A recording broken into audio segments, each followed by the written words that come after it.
Hi, welcome to another exciting conversation on Untold Alternatives podcast. Please remember to subscribe to this channel, share your thoughts in the comment section, and share this video. Hi folks, Carver Bacchus from Trinidad and Tobago. Super excited to be here on this podcast called Untold Alternatives, which is, I expect, at least in part, what we're going to be talking about today, Christian, those untold stories and alternatives for solutions, particularly in the global south and the developing world. Right. So thank you for being here.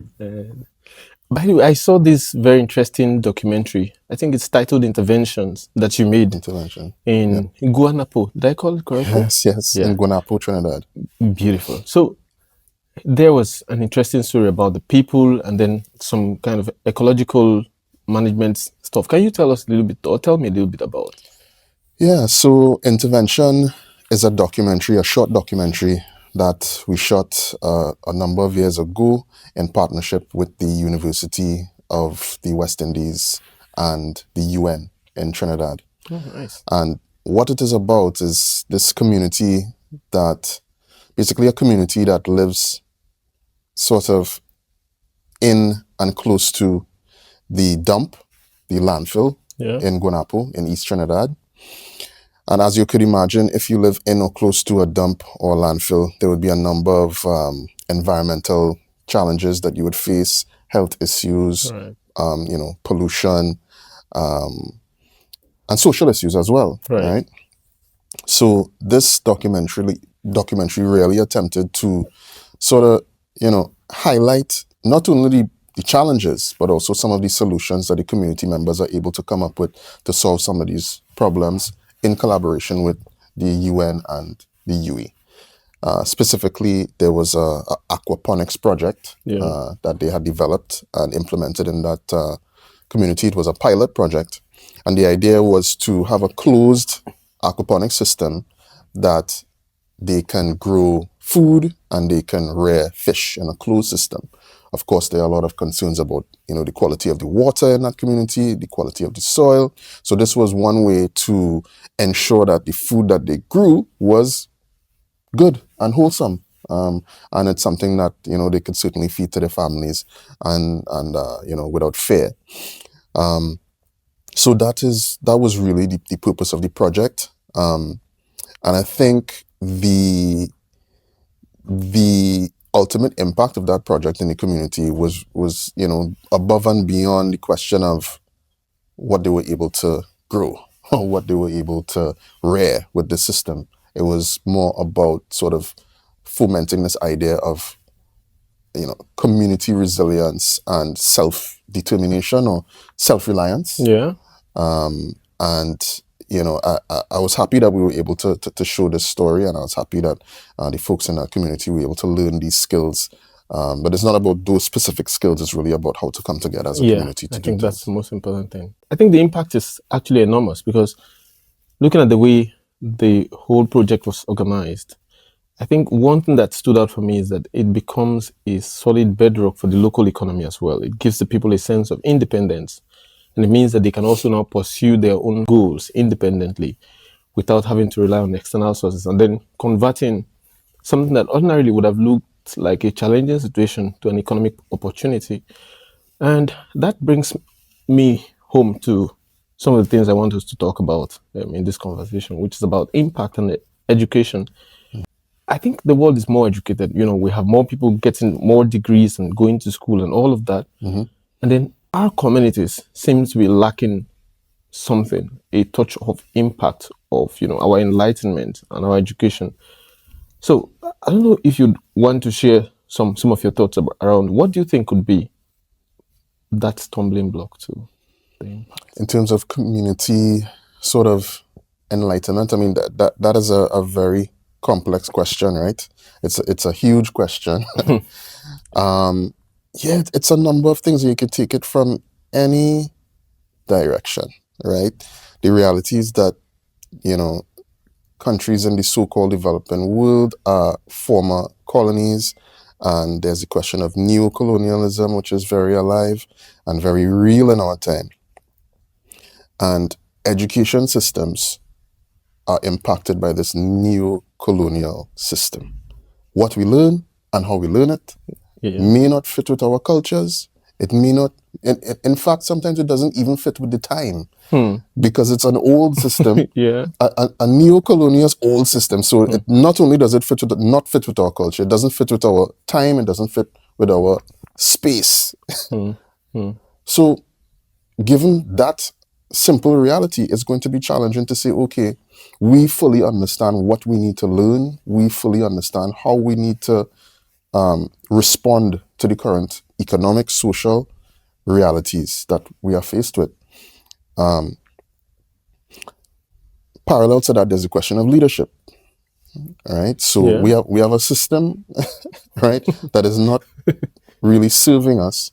And then quite often we have leaders who are educated in this very same system and who might be more enlightened than the average person. Let's be fair, leadership is normally more educated, they have more access, but nonetheless, they are still very oftentimes, unfortunately, caught up in this neo-colonial machine and acting sometimes unbeknownst to them as agents of a neo-colonial machine. So you have interests that are being met through the political machinery that have nothing to do with the people and have nothing to do with helping the people, and that is my biggest grouse, I think, with leadership in Asia, Africa, the Caribbean, Latin America, that we haven't come to the obvious reality yet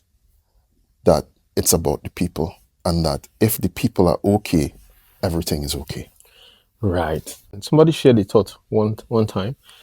His idea was that education is part of the problem because fundamentally it appears that our education is disconnected from the realities in most of those contexts. In his idea, he proposed something called the universities, that's community universities, because he challenged this model of education that is built on so much of internationalization and seems like you want to solve world's problem. And his idea is that the world's problem is too big for any one individual to address. Sure. But we can address it from, our different perspectives, more like access your own part or your own chunk of the elephant. And if we want to look at it from that perspective, then it means that communities or different localities would now begin to look at their realities. Yes. And then tailor their educational curriculum to align with the realities of their context. And that way they can be empowering individuals to drive transformation to the communities. And I think you can even perhaps relate more with this because you have been into community impact and some of the projects you've been doing and touching lives, which brings me again to the intervention project. I believe that every community has a challenge that can actually create a new stream of income or an economic model or an economic, framework for them. The challenge is the opportunity, and it comes back to a question of policy. You know what I mean? For example, we know that the Caribbean is susceptible to climate impacts. We know that our livelihoods are connected to our oceans, and our fisheries and our reefs are being affected by ocean warming and acidification. Now, has that reflected in our educational curricula to solve these problems? Has there been investment from the private sector? Forget the public sector for a moment. From the private sector into solving some of these problems? I would argue that very little has taken place. The challenge, at least in the Trinidad and Tobago context, is that people stand around waiting for the government to solve a lot of these problems, right? And we already discussed that sometimes the challenge is the system within which the government is operating. So you can't do that. You can't sit around and wait for anybody. You know what I mean? It's a common sense question. Is a bread and water question. I always challenge communities and challenge individuals to, even if it doesn't work, do something. You have to, it's okay to make mistakes. It's okay for every project not to be as successful as the next one. You know what I mean? It's immaterial, because even if you don't succeed, you know, all right, that didn't work for a reason. That didn't work for some challenge we came up against that we couldn't solve. We'll solve it next time, or we'll go around it. So, you know what I mean? At the community level, at the grassroots level, if you want to call it that, you know, schools, community groups, you know, churches, you know what I'm saying, even, you know, need to take some responsibility for what is taking place. Yeah. They can influence policy. And how do you influence policy? The only way you can influence policy is if you know what you want. Right. If you do not know what you want, the policy will be whatever the policy is.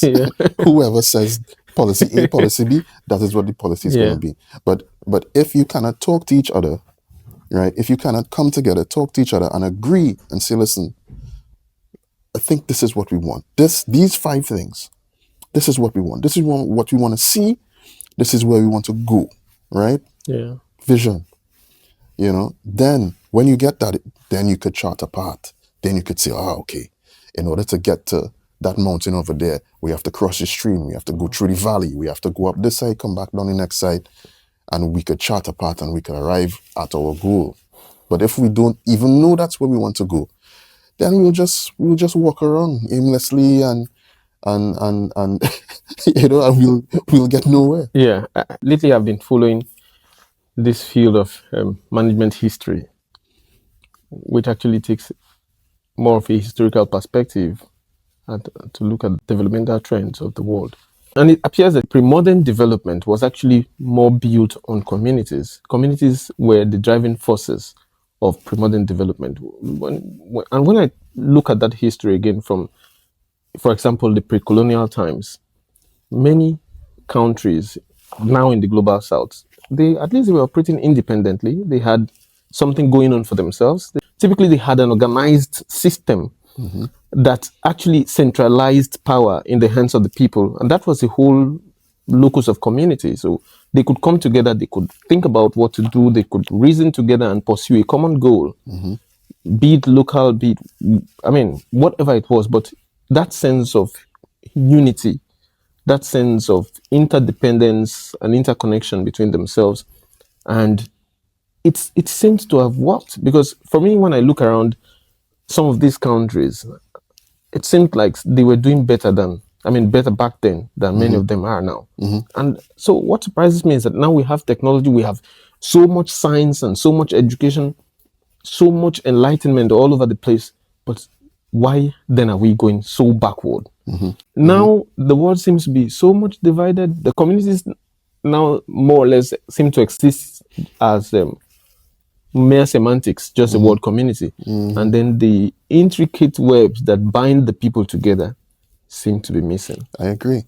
What has happened, I feel, is that communities have become more and more just groups of consumers, you know, groups of people that exist within the context of the market, and messages and all the messages, the communications, the experiences that people are provided with or that are created in the context of these communities are for the purpose of commerce or exchange, you know, goods and services type situation. Yeah. And, you know, and what we don't have or what we need is something that we had before, and it was a question of organizing, this question of community organizing. Right. That doesn't really exist anymore. There's social media, there's all these things people try to organize and build followings and support through social media, but that only exists for the most part. Sometimes it does spill over into the real world, right? Yeah. In extreme situations. Yeah. But for the most part, it's a space where you could sort of hide behind your device and have an opinion, but it doesn't exist let's say in the real world. It doesn't. It doesn't resonate with the real. Yeah, like day to day, right? It exists there, but we live here. Yeah, right. So, I reckon what needs to happen is we need to figure out the best way to get to organize in the real world, and that might take some using some commercial principles, using some digital strategy or something, to organize in the real world. It might be a question of social marketing. Yeah. It just came to my mind that some people may assume that communities are fashioned. Maybe it's not suitable for the current world or the current developmental trends. So what's your opinion around that? I think that's a very interesting question. Emotionally, I would immediately say that community is a human condition, and without it, we start to become something else. Yeah.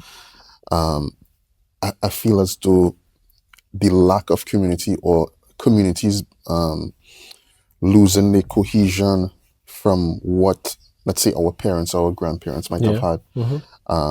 I don't think that has necessarily helped us, as people from the the global south, I will call it. I don't like to say the developing world anymore, because a lot of places were very developed, and then were undeveloped, right? There's a writer who you might have heard of, from he was Guyanese, from a country called Guyana in South America, one of the English-speaking countries in Guyana, called Walter Rodney, and he wrote a book in the 70s or 80s called How Europe Underdeveloped Africa. I've seen it. Yeah. Very, very seminal work. But that's the reality. I don't think that our countries are undeveloped or developing. I think that stuff was done to us, deliberately, and we ended up here. But I say all that to say that, this question, sorry for being political in my response. Oh, it's fine. I mean, that's... But it comes back down to divide and rule. You know what I mean? Yeah. It comes back down to divide and rule. I agree with you. Divide and conquer. Yeah. It appears to me that most of the communities are now really divided. And again, it brings me to the issue of politics. It looks like our political landscape is even catalyzing that much more. Because recall that I said, in the past, these communities had an organized systems, or maybe, for instance, traditional rulership, right? But people had a fair representation where individuals had a way of getting their voices heard at the community level. Sure. And the power structure was not so far from them. It was close around. It was something they could see. But now, when we adopted this modern model of development or leadership or political governance, that now, to a large extent, seem to have distanced power from the people. It's centralized somewhere else. Yeah, centralized somewhere else. And, literally fragmented the communities. And then these guys are operating on a very different kind of model where they literally have to keep the people divided to keep winning them and keeping them where they are. And that seems to be what's going on.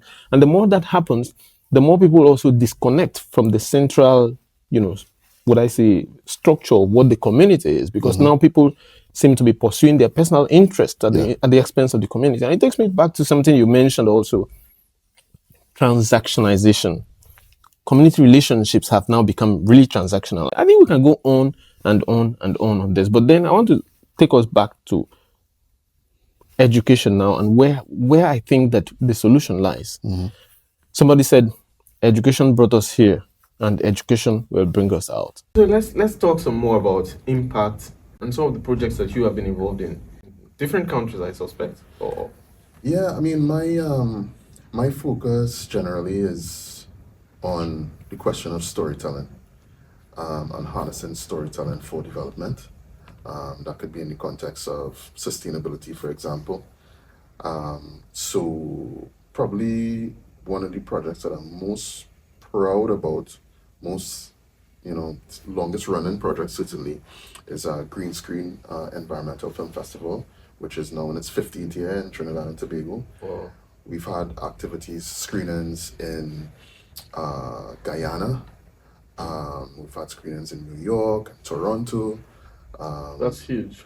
Yeah, with other places as well.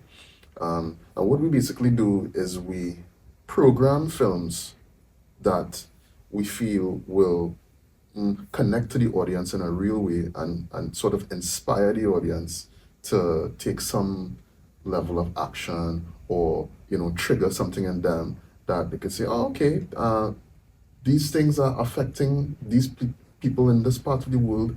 I think it's eventually going to affect us. We need to take action, or at least inspire them to go and look for more information about something like climate change, like the question of food security and all of these things. We program different elements of sustainability for that purpose.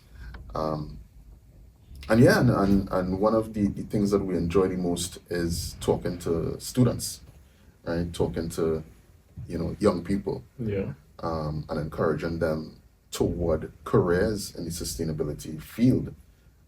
We have this program as part of our festival called the Green Career Talks, where we have people working in sustainability in Trinidad and Tobago who would come and do a TED Talk style chat, with the students, and yeah, tell them, listen, this was my career trajectory. This is how I ended up here, and if you want to make a contribution in this way, in this sustainability space, this is how maybe you can do it as well. So, super proud about that. Nice, nice. Where does the story come from, or whose stories do you project in those?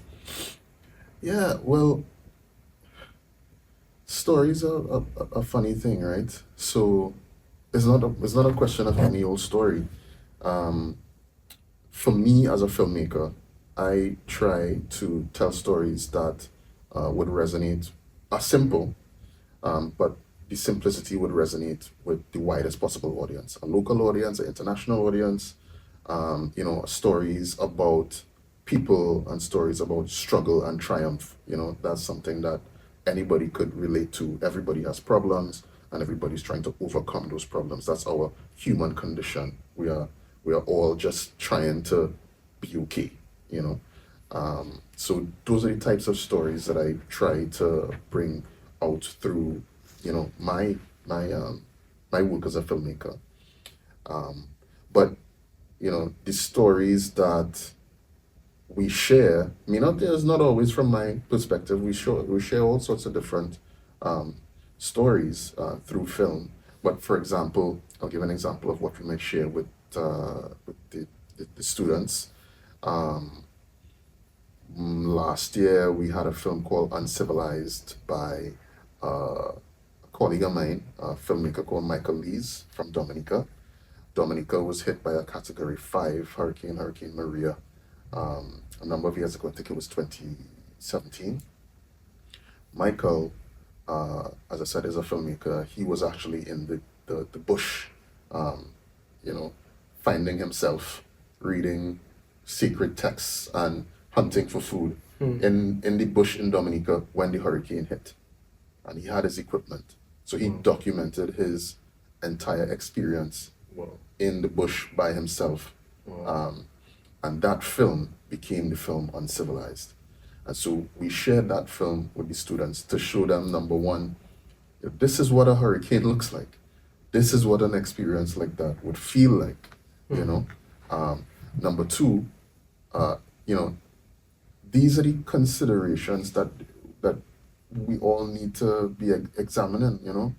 Do we have enough food in our country? Do we, you know what I mean? Will we have enough food if a hurricane actually hits Trinidad and Tobago? Where does our food come from? Will we have enough fresh water? And perhaps most importantly, what is important when everything you have is blown away? What becomes the most important thing? When you strip away all of these modern, accoutrement, all of these, trappings of, wealth and things that people say are important, the fanciest phone, the nicest sneakers, or whatever, when all of that is washed away and waterlogged, and your phone doesn't work, what is really important? Family, friends, community. right? And we come back to the question of community. Absolutely. Incredible. That's so inspiring. Storytelling has actually been very instrumental in the education of local communities, right, from time immemorial. Mm-hmm. So I think what you have been involved in there can be a model of education, which is actually very important, and it's one that actually empowers the people and gives them knowledge that they can work with in their communities. Because, like you said, beginning to trigger them to ask questions about how would they respond if this also happens to their community. So, how do you think we can bring that on to the formal educational landscape so that people also feel a sense of, empowerment, that they can take back knowledge to their communities and drive transformative change? Yeah, that is a bit of a hot potato, because educational policy is something that is determined not by the communities being educated generally, and I think that is part of the problem.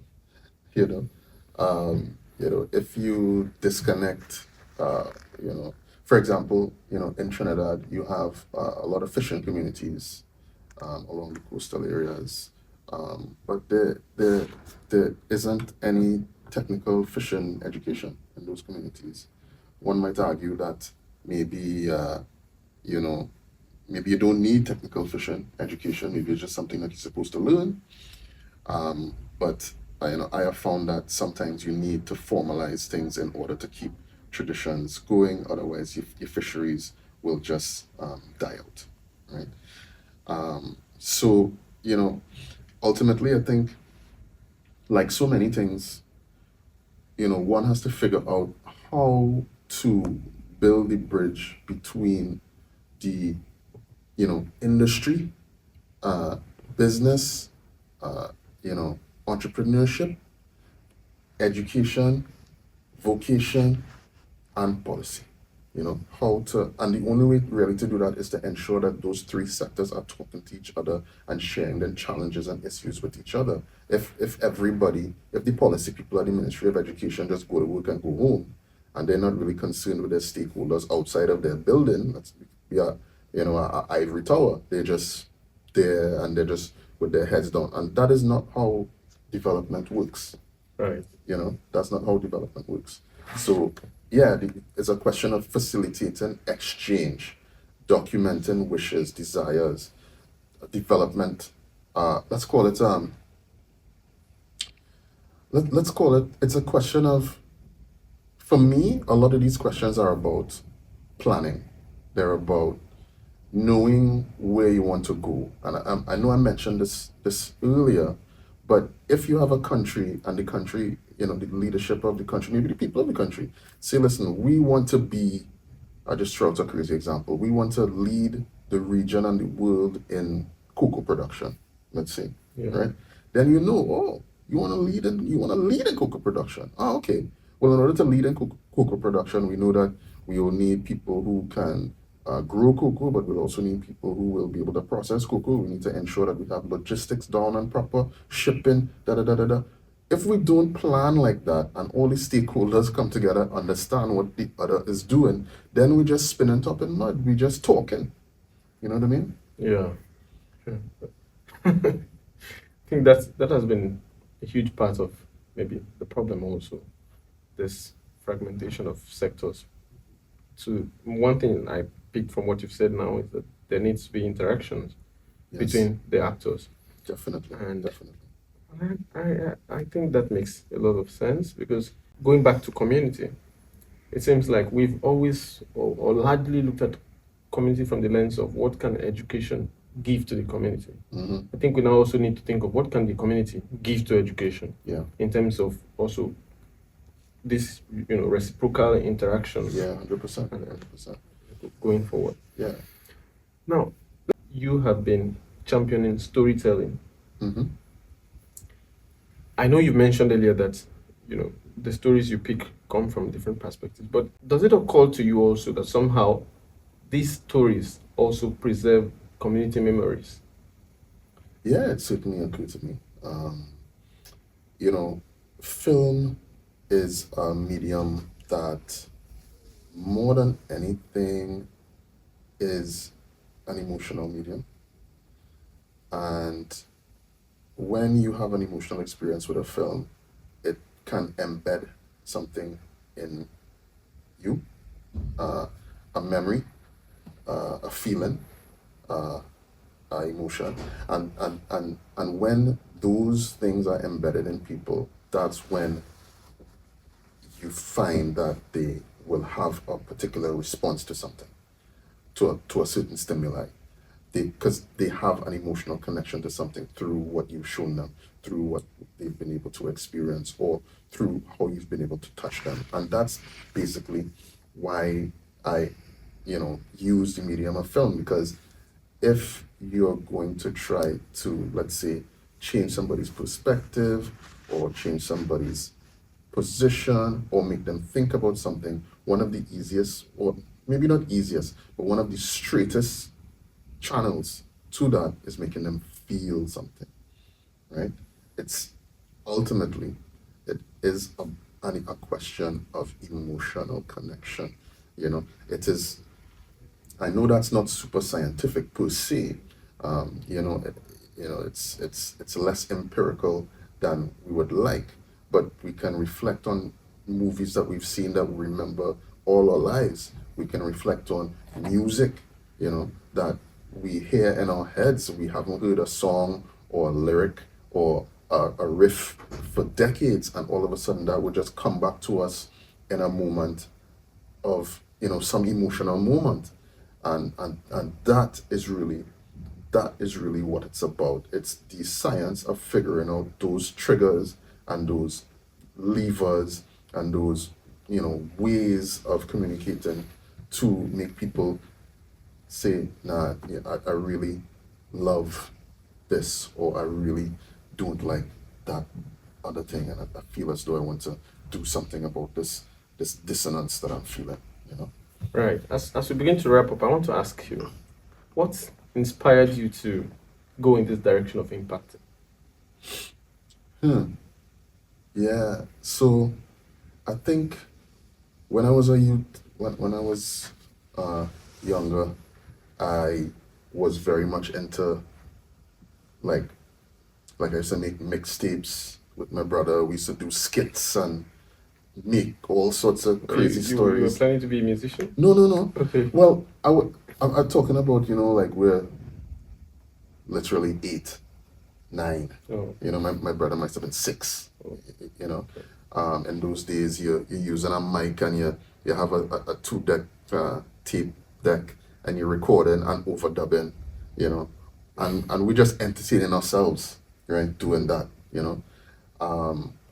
And when I got a little older, I was never a DJ, but I started throwing parties, and I also used to buy comic books, read them, and resell them at school. That was a little business of mine for a little while. Find all these comic retailers, buy the comics, and aggregate them and sell them at school. Interesting. Yeah, make a little profit, to buy more comics, of course. So, images and sounds and, photos and all of that, they just always was something that I was interested in, that I always found, like, wondered about how people could use their imagination to create such beautiful things. And you could tell a story, you could say anything in a story, you could make up any world with words, with just your thoughts. I was like, wow, that's amazing. And as I got older and I became a professional, and I studied communications, and I worked in a video production company as an intern when I was in college. Studied graphic design, studied visual communication. So all of these things now, as a young professional, it started to sort of coalesce, into an area of interest, and then it became an area of practice, right? For a long time in my career, like I spent the early part of my career being creative. I was actually a graphic designer for a little while, and then I was a sales manager for a long period of time, managing sales, business development, boring stuff, you know. And then I was like, nah, I can't spend the rest of my career managing a sales team and talking to clients about, you know, how much they're gonna buy. You know, I was like, maybe I could use some of these skills to sell behaviors, to sell attitudes that we want, that I think are important to the development of Trinidad and Tobago and the region. And that's when I went to film school. And then since I went to film school, since I returned to Trinidad, I've been working in the sustainability space, making films, doing events, activities, working with clients on development projects, to improve, from my perspective, improve the country and the region. Sounds interesting, because many people wouldn't have known that perhaps there's a side to sustainability where the creative industry can come in and really also contribute. But as we wrap up, one message based on your experience and based on what you've been involved in so far, one message that you have for someone out there who is thinking of making impact. Yeah. It's very simple. Do something. You know what I mean? If you feel as though you want to make an impact, just do something. It doesn't matter what it is. It could be big, it could be small, it could be young, it could be old. It could be you and friends, it could be you by yourself. Just do something. You wanna, do a beach cleanup. You wanna, help, underprivileged people, maybe in your community, older people that need company and assistance, young people that need help with their homework. It's important just to do something. Great. Just do something, because the world actually has needs, lots of needs, and we need to do something. On this note, I'd like to say thank you very much for being there. Thank you for joining us on this very thrilling conversation, and thank you for coming. My pleasure. It's been a pleasure to have you here on Told Alternatives. So please do remember to share, subscribe to this channel, and share your thoughts also in the comment section. Thank you very much, and see you next time.